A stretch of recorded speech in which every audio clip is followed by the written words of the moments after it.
Hello, what I have here is a tech deck for a blue-black zombie mill deck. This is my first video on YouTube about Magic, and I've been playing for a few months, since Born of the Gods.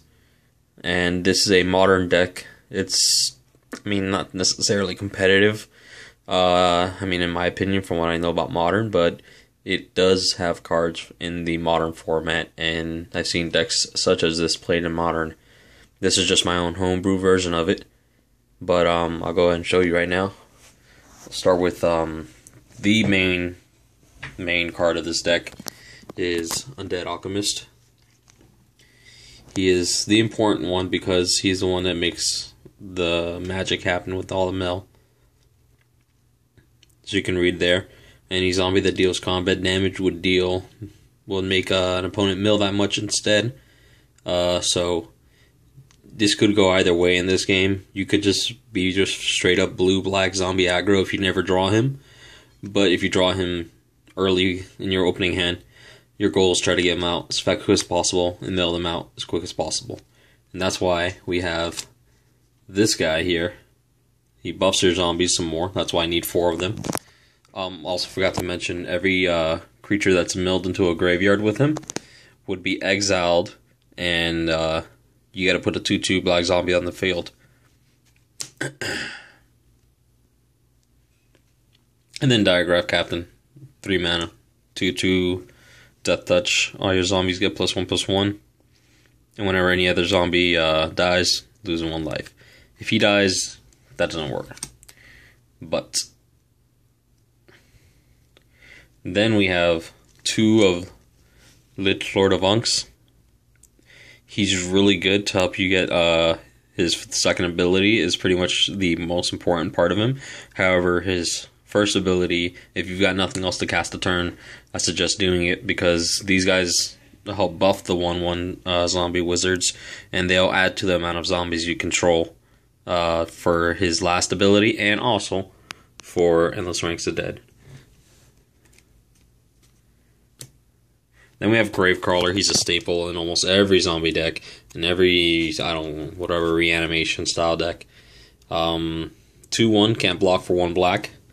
And as long as you control a zombie, you can cast him from your graveyard, which makes filling up the board really, really easy. And making sure that you always have some sort of, attackers on the field. He can't block, so. Then you have 2 of these, even though they're high cost, but the important part is to try to get this guy out, just so if they decide to get rid of your Undead Alchemist or these guys, you can get him back on the field, and until end of turn, he gets the abilities. So you want to cast Diagraph back, pay 1, pay 3, and all your zombies until end of turn are going to have, well, they're always going to have that buff since he's on the field, but until end of turn, he's going to have the same ability. So you're going to have double buff for 1 turn. Or say you bring him back, and he's a copy of him until end of turn. If you mill creatures into the graveyard that turn, you get 2/2 zombies instead. But the first ability won't double mill. It's just passive. It's not triggered.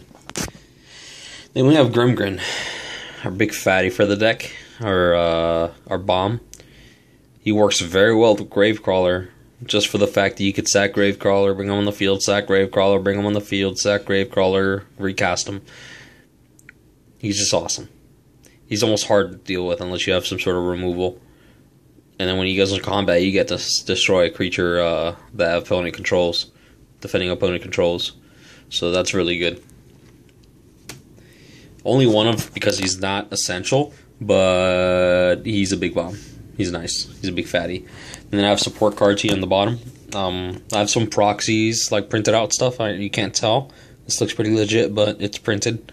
And this is just a proxy. I'll tell you what those things are now. 4 Aqueous Forms to try to get in that that damage with the mill. Because if you're not hitting them, you're essentially not doing anything. And then you get the Scry, of course, with Aqueous Form enchantment. Then we have Trepanation Blades, which just up the ante. Get some more of that mill in. So essentially you're going to cast it, equip it onto anything, let's say Gravecrawler, and you've got Undead Alchemist on the field.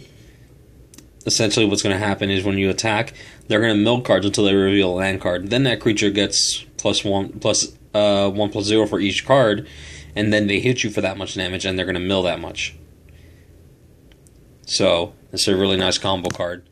These two cards, however, I'm thinking about just putting Thoughtseize in there. However, I just make a lot of these random decks, and I can't fit my only 2 Thoughtseizes in every single deck.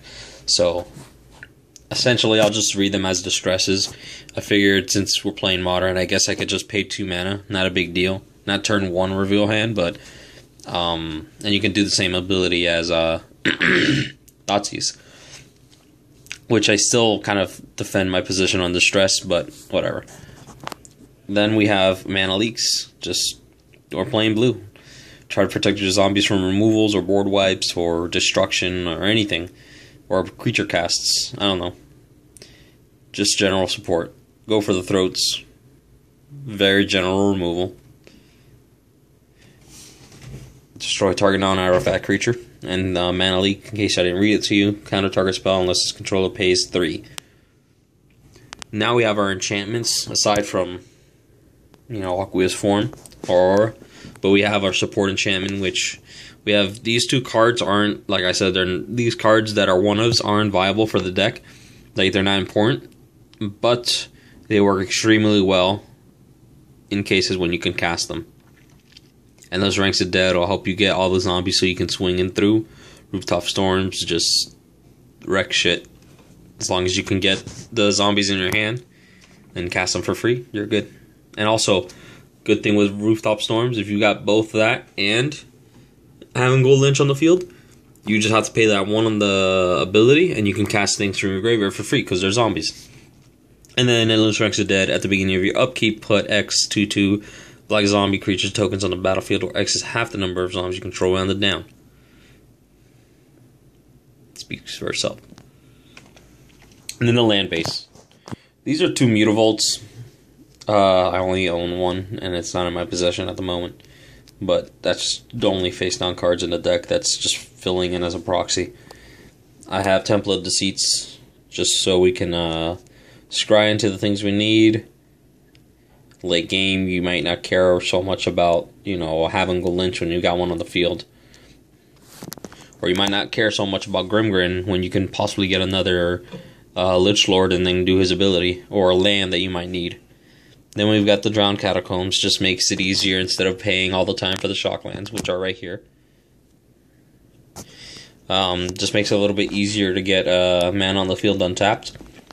Same thing goes for Watery Grave. That's a really ugly proxy, but the other ones look a little nicer.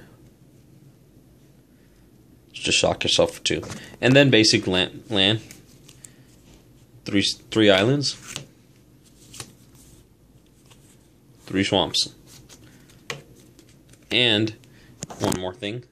4 Cavern of Souls. The important parts of these decks involve the creatures, not so much the spells.